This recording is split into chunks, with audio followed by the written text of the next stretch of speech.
Hello, welcome to this week's vlog. I hope you're having a really good Sunday if you're watching it as it comes out.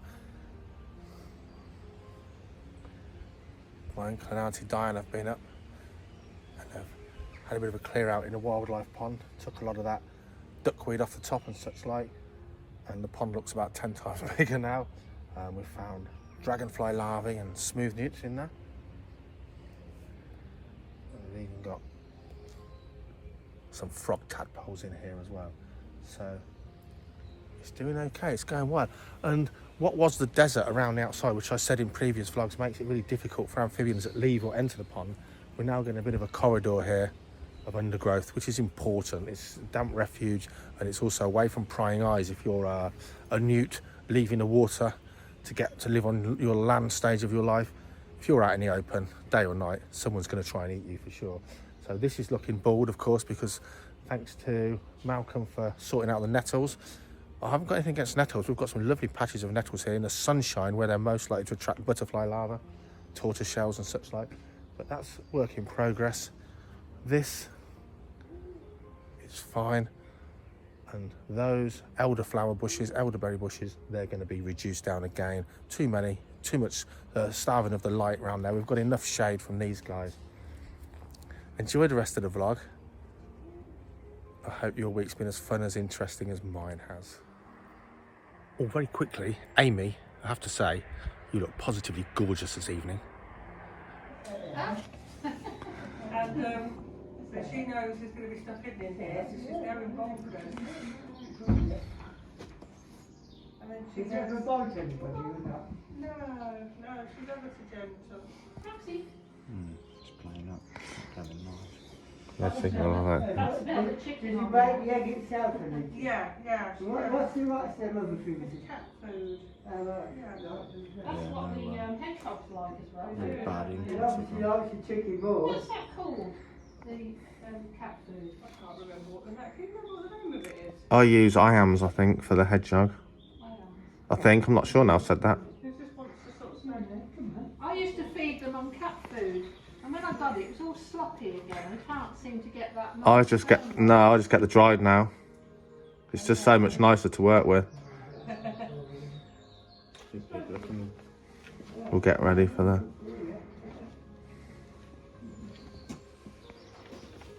It's not all glorious work with animals and cleaning up animal poo and watching snakes breed and hatching snakes and flying eagles and meeting wonderful children in schools. Today, I'll mostly be a painter decorator because this horse desert landing of ours, we've been here a year and the wife says that's long enough. It needs to be done. It is pouring of rain all day. I better crack on.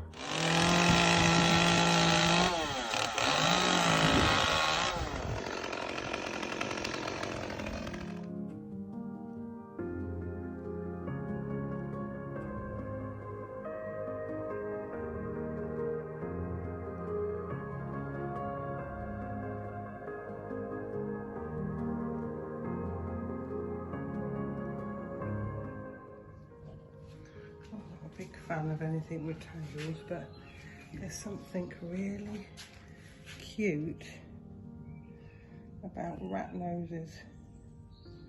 You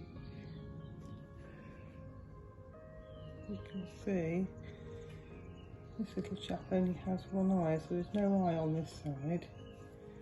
But he makes up for it with nose cuteness, don't you? I knows you are there.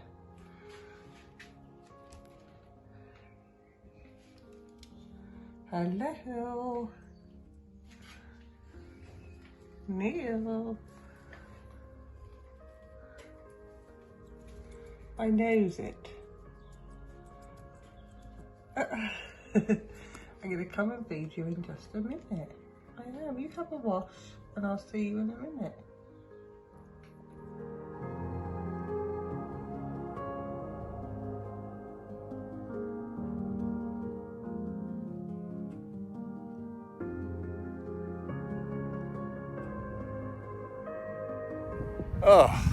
All day long. Finally got the second and third coat on all the gloss and woodwork in the hall stairs and landing. now it's outside, get my brain to rest. Oh, I'm being summoned. Oh, just get out with the dogs, fresh air, blue sky, verdant fields, after a pretty grueling day of DIY painter decorator Dave.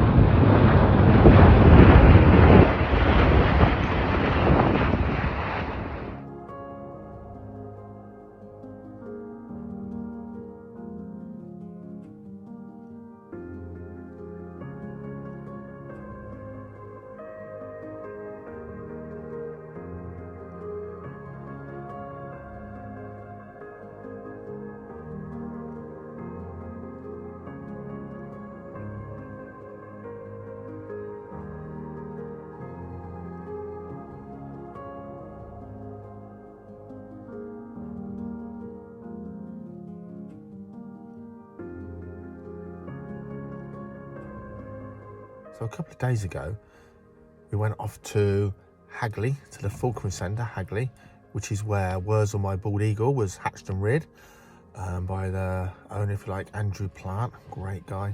Breeds some really unusual and very nice birds down there. But I was heading there because Jem Atherton, who works for Andrew, she does the flying displays, and this is a sort of a brain box when it comes to EduSpeak and solicitor type work as well from a previous lifetime of hers. She's also, a bit like our Emily at Icarus Falconry, an absolutely talented artist for all different genres of art, if you like. So the Falconry Centre there, the gift shop, is full of anything from key rings to charcoal paintings to cushions to sort of arty-farty art, as I would call it. Beautiful paintings, photography art.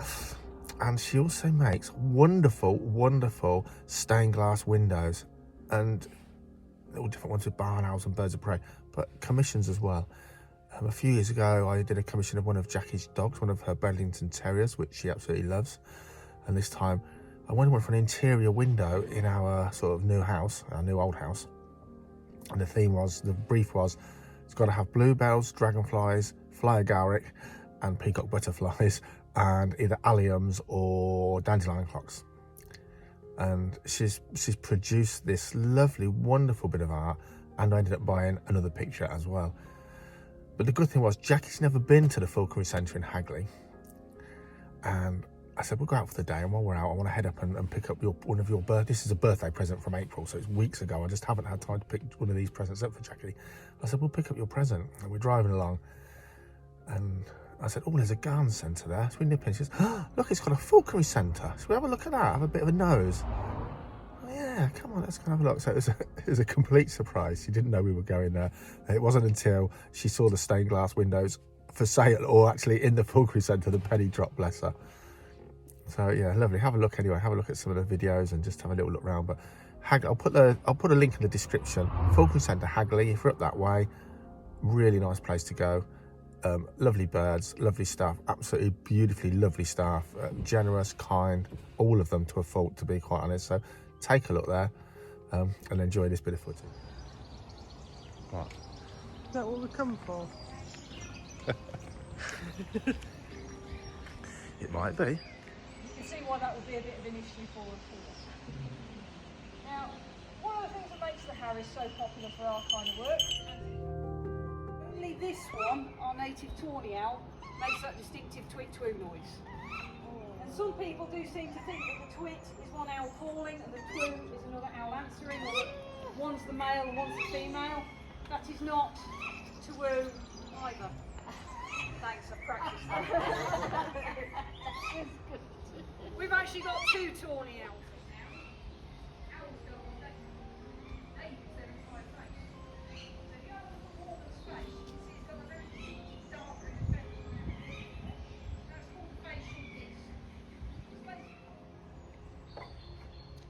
Joe Askew's favourite bird, Bateleur. So difficult to breed in captivity and so few people producing them in the UK. Or else we'd certainly have one being flown by Joe at Icarus Falconry for sure. Fantastic soaring acrobats.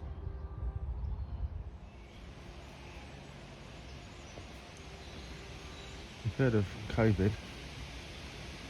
Well, this is a really great corvid, the raven. This bird makes just about every bird of prey in the world seem positively stupid and thick. That is one of the world's most intelligent creatures, right there.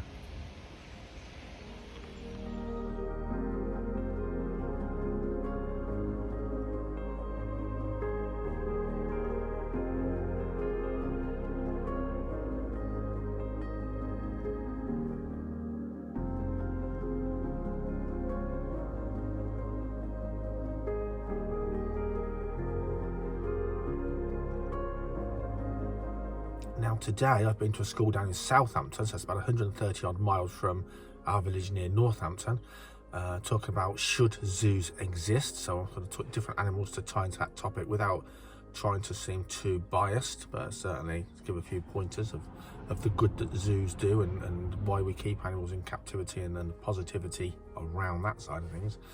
On the way back I've stopped off and I've just picked up a hybrid falcon from a lady who's, funnily enough, another talented artist, who due to personal circumstances just isn't getting any time to fly this bird. Now I can tell you now, every week I get offered snakes, lizards, birds of prey free. Can you take this off me, my kid's pet? I don't want to fly this bird anymore, blah blah. And the answer is just no, as a general rule. Especially with the birds of prey, they take up a lot of time, but more importantly I like to train my own birds of prey. One, because one of the biggest thrills I get out of birds of prey is the actual training them, and two, I work with the public and I work with children and I want to know a bird's personality absolutely 100%, because at the end of the day it's got to be bomb-proof and relaxed around people and certainly not have any aggression.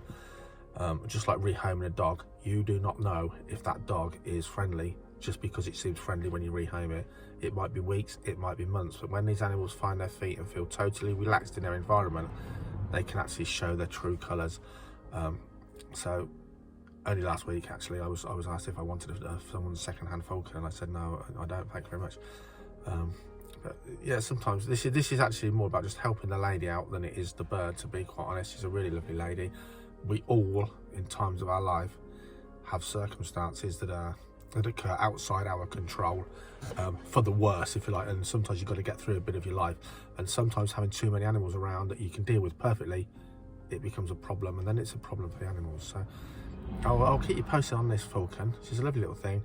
We're going to see if we can get her up in the air, where the lady feels she belongs, flying around in the sky as she once did. So keep watching this space on that. Now I've got another 100 miles home. It's a beautiful day. I am in some absolutely gorgeous countryside. I'm going to just get out of the car and show you some of the countryside here. I actually need a wee.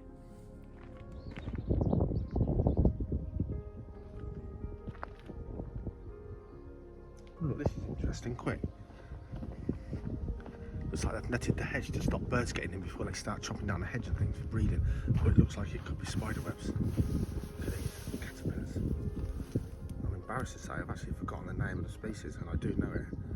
Hopefully someone will comment below. Look at that. So if you ever see this on a hedge site, sometimes they go for miles. Not man-made, not spiders. Caterpillars protecting themselves with their silk while they munch all the leaves away.